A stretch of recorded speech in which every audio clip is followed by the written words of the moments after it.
All right, we have LaSalle on the dais. So, Coach Dunphy, if you want to start with an opening statement, we'll then open it up to questions for the student athletes. Well, a real good win for us. I thought we were ready to go at the start of the second half. I thought we played well. These two guys were great. They take you out of a lot of the offense that you want to run, and it really just comes down to playing basketball. And I thought these two guys led us in playing basketball. They got to the rim, they dished, they scored some, but it's a pleasure to watch them do their thing together, sort of like a fire and ice, as it were. And you can imagine who's fire and who's ice. All right, we'll start up front over here. That's all I got. Sorry, Coach. We'll start up in front for questions for Khalil and Jameer. This is Ralph with nothing but that sports talk. Congratulations on the win. Thank you. This is a question for Jameer.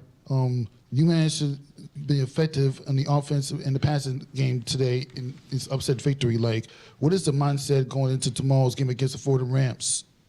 Our mindset tomorrow is everything on the defensive end. So defense creates offense. So hopefully we get out there earlier on the defensive end, and that can help us early with our offense. Can I add to that? Fordham, we got to get them back. It's a kind of like a get-back game for us because they beat us at the buzzer at our house earlier in the season, and we only got to play them one time. So this is like the comeback game for us. Great. We'll go over here. Herbert Delancey, BSTM. This is a question for you, Khalil. How great was it you here, winning last night, winning tonight, hometown, young man? How great was the support, the local support, coming out to see not only yourself, but see the LaSalle team play? It means a lot. Being originally from New York, I'm not from Brooklyn, but I'm from the Bronx. So, having a lot of family. I see my grandmother in the crowd that she don't usually get to come to games. So being able to see her face and, her like up and, being happy and smiling at me while I'm playing, like it brings joy that you can't even explain. So, and then to get the win while we're, in New York and we're rolling right now, it feels, it's not a better feeling. We'll stay on the left side. Hi, Jared Levinson, City Basketball Love. Congrats on the win. I was wondering, Dunphy, Fran mentioned that you guys were like fire and ice, so I was wondering if you guys could comment on, how you guys complement each other well on the court, and also if you guys recall the first time that you guys met and how you've, grown as friends over your time at LaSalle. You got it. You too. You got it. You got it. So, it's a funny story. Me and Jig been playing against each other since we was like in the 3rd or 4th grade. So, growing up, we're always seeing each other on the AAU circuit. Jig was actually the first person I called when I got recruited to come to LaSalle. And I'm like, how is it? And, what's going on there. So he definitely brought me in, and, we love playing with each other. It might be a couple possessions, as y'all see, I might go, and then I'll be like, yo, Jig, you got it, you go. And then, we play off of each other, and there's no selfishness out there. We don't try to outdo each other. He plays within himself, and I try to bring what I bring to the table. Yeah, he pretty much covered it all. Okay, we'll go to the right, Sam.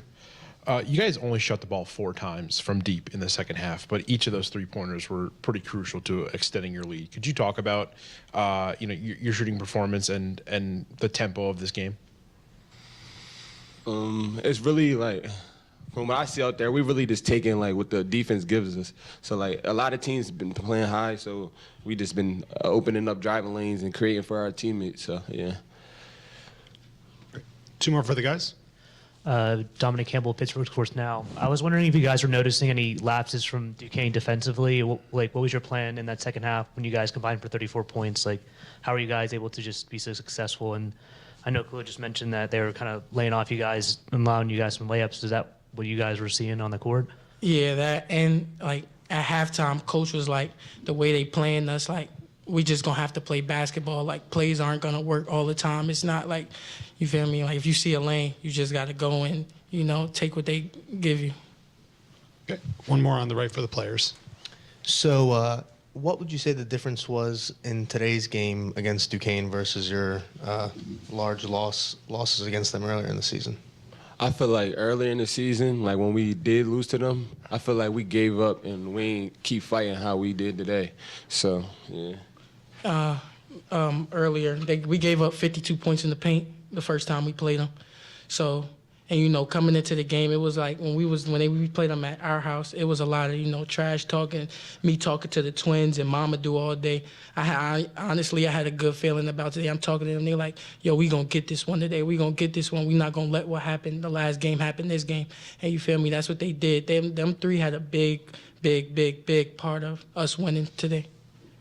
Great. Thank you, guys. Congrats on the win. Appreciate it. Can I take this water? Thanks for asking. Questions for Coach? Very polite. Right up here for Sam. Coach Sam Basil, House of College Hoops. You guys really dominated in the paint and in transition. Could you talk about how important those transition buckets were as well? Yeah, I thought they got to the rim, and I'm not so sure that wasn't Duquesne's plan, but they are hard to keep in front of you. And again, one's got great savvy, the other's got great speed and quickness, and they just made plays. I thought they dropped off to a number of their teammates for layups, and I would agree with the limited threes that we shot in the second half, but we made 3 of 4 of them. That's what this says, which is obviously really efficient. I thought our offense was very good in the second half, but it was just those two guys really making plays. Over here. Coach, Lachlan March with the Philadelphia Inquirer. You guys had 10 turnovers in the first half and then cut that figure to 4 in the second half. What did you think about how the team took care of the basketball today? Yeah, I thought we did really, really well in the second half, just about in every facet of the game. Our defense was very good.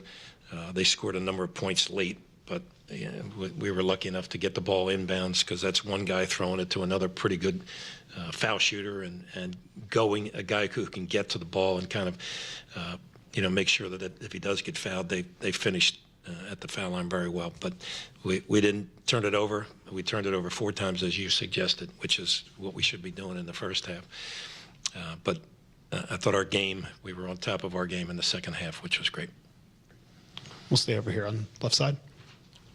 Do you have? Dominic Campbell, Pittsburgh Sports Now. Coach, you guys managed to deal with Reese and Williams on Duquesne really well. What was the plan coming into this game to hold them to pretty much be non-significant in this game compared to the first time you played them where they had a large production? Yeah. They torched us the first game. They were really difficult for us to guard. I just thought everybody was on their assignments. I thought we walled up well. We talked about doubling. We didn't do it very much tonight, but we talked about it. We had a plan if they were hurting us like they did the first time. But I just think our guards took care of a lot of it. They kept people in front of them, so there wasn't a lot of drop-offs to those guys. And then when they did post us, we actually had a couple of these guys having to try to front a guy like Reese. But I thought we had some good help from behind. And so I thought we did about as good as we can do on the post-up defense against those guys. Great. We have one more over here.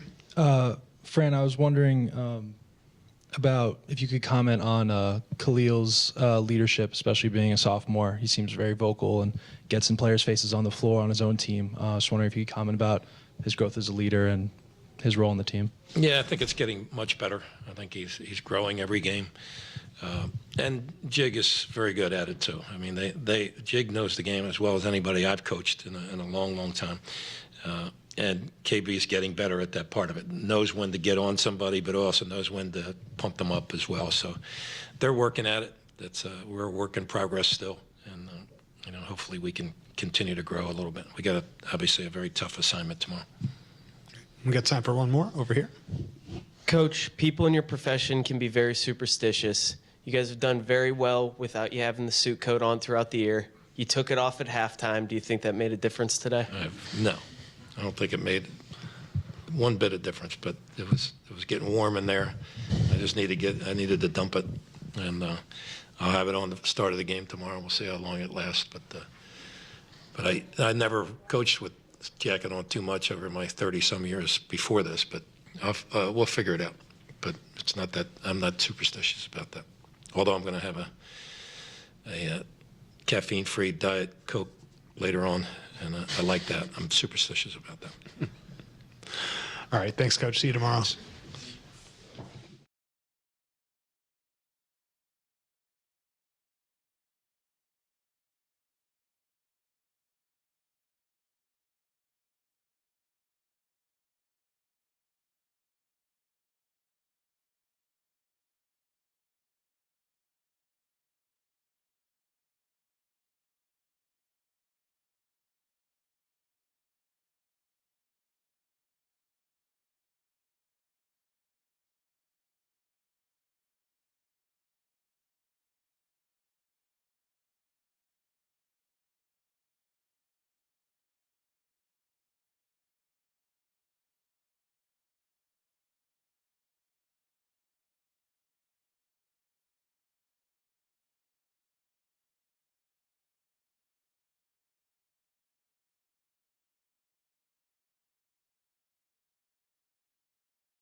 So we're joined by Duquesne. Coach, if you would like to start with an opening statement, then we'll open up for questions for the student athletes. I just need to look at this for a second, Sure. okay? I just got this. Yeah, we'll start with the questions for the student athletes then, while coach is looking things over. I'm fine. Okay. I'm fine. First off, hats off to LaSalle and their Hall of Fame coach, terrific human being. They played well. I felt like we had them on the ropes in the second half. We started the second half slowly, but then we kind of got up 8, and we didn't really guard during that stretch. I think we had them down 41-33 with 15:48. Very similar to the game when we played them at LaSalle, and then we quit guarding completely. You know, we had a hard time defensively. They did a great job of isolating us.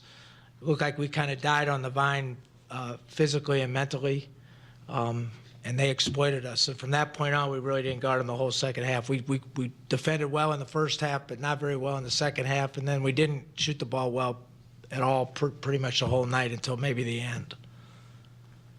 Questions for Day or Jimmy? Up front. It's Dominic Campbell with Pittsburgh Sports Now. I wanted to know, guys, just what led to the struggles offensively in that second half? What would you guys say was the problem offensively? I would just say lack of rhythm and feel for the most part, and then just us having to move the ball a little bit better on the offensive end. That would be my takeaways on the offensive end. I'll have to pretty much say the same thing. Just we wasn't getting into the flow of our offense as fluent as we wanted to. So I felt like that was the cause of us being able to not get right on offense. More questions for the players? Dominic? Do you think like LaSalle did anything defensively to keep you guys from scoring like you did maybe in that first game you guys played about 2 weeks ago when you beat them by 17? Like, what do you think was the difference?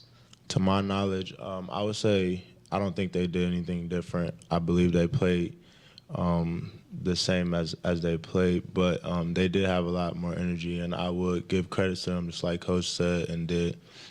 They were well coached, and they have a pretty good team. They have some good guards, so give props to them. But we just have to be better overall on our side and on our end. Great. Anything else for the guys? All right. Thank you very much. Thank y'all. Move on to questions for Coach. Start in the back. You guys shot 33 threes tonight. I know toward the end you had to hoist a few up, but was that your game plan to just go in and shoot that many threes, or just it was happen chance? I thought we had a lot of good threes the first half that we didn't make. We shot 17 in the first half, and we had guys like R.J. Gunn and Day that had looks. Felt like we had threes, we just didn't make. You know, we had our good shooters shooting them. I think we shot 37-38% for the year. You know, we had a rough night at Fordham as well shooting it. So I just think at the end of the year we didn't shoot the ball particularly well, and we didn't have as much juice as we did at the beginning. And I think that was probably the difference. But again, we had them where we wanted them, and we just let them off the hook because we scored, but then we didn't stop them. And then you give guys confidence, and they pretty much took us off the dribble all night. Yeah, and the first game we dominated the two guards, and Nickelberry hurt us. But this game, the two guards played better, and we did a bad job at the end of the clock, particularly. Two ways. One, they beat us off the dribble, and then at the end of the clock with wall-ups, you know, we reached instead of walling up, and we kind of bailed them out of plays. And that's really hard emotionally because you play all the way through the clock, and then you let them off the hook at the end, and we did a really bad job of that. We'll take it up front. Coach, Coach, was there any kind of hangover effect for the players after a tough emotional loss on Saturday that affected today's game? It's hard to tell, right? Like, we didn't play particularly well. We didn't shoot the ball particularly well. It's a long year, and LaSalle's a funny team. Like, they won 5, lost 5, win 5. It's a funny. They go on streaks where they play pretty good, and we caught them on a night where they played pretty good, and we didn't shoot the ball particularly well, and then we had to chase the game. So was there a hangover effect? I don't like. I've never seen our guys really get hungover. They just get on to the next one, but we didn't play well, so I guess you could assume that, or you could say it's a coincidence or whatever, but we just didn't quite. We played good enough defensively in the first half, but we weren't very good offensively. I think we were, from the free throw line? 2 for 8 from the free throw line. We shot a poor percentage from 3. We just couldn't get out of our own way. The first game, we dominated them on the inside. I thought the one thing they did better is they pressured us harder, so we couldn't get it inside as easily. And then we had to chase the game, and that hurt us. We'll do a follow-up. Yep. One more. How big of an impact did Dede getting that second foul have on the offense? Because he was having a great game early on and just kind of never got his touch back after that. He had a good first half, and then I thought he struggled in the second half. We looked a little fatigued to me. Looked like we were a half step slow all night at both ends, really. I don't know. I mean, he's had 2 fouls before, and it didn't affect him. He just had he had a rough night. So that's the hard part for me is those guys have given us everything we wanted all year long, and so I feel bad for them because they just didn't get what they deserved, really. Now, we didn't play very well, so I guess we deserved what we got tonight, but overall, they had a really good season and deserved a little bit better. Great. We'll go over here to Dominic. Coach, what can you say about some of the players that are leaving you at the end of this year, like Rotroff? I think Reese is leaving as well, and Brewer. What can you say about their impact on this team and your success this season? I mean, there's not if I need to have another son, I'd take Rotroff in a minute. He's an unbelievable human being, great guy, cares about other people, cares about winning. It's been an unbelievable pleasure to coach him through good, bad, and ugly. He's hung in there with us. But all those guys are good, man. Tevin Brewer, we got to know him in a short time period. Reese, they've all been great. We've had good camaraderie, good leadership. They've been fun to be around. But I can't say enough good things about Rotroff specifically. But R.J. Gunn's the same way too. He's an unreal guy too. They're just great guys. I know a lot of coaches say that, but Trey Williams, go right down the line with these guys. They're good people. Great. Anything else for Coach? All right. Thank you very much. Thanks a lot. Appreciate it.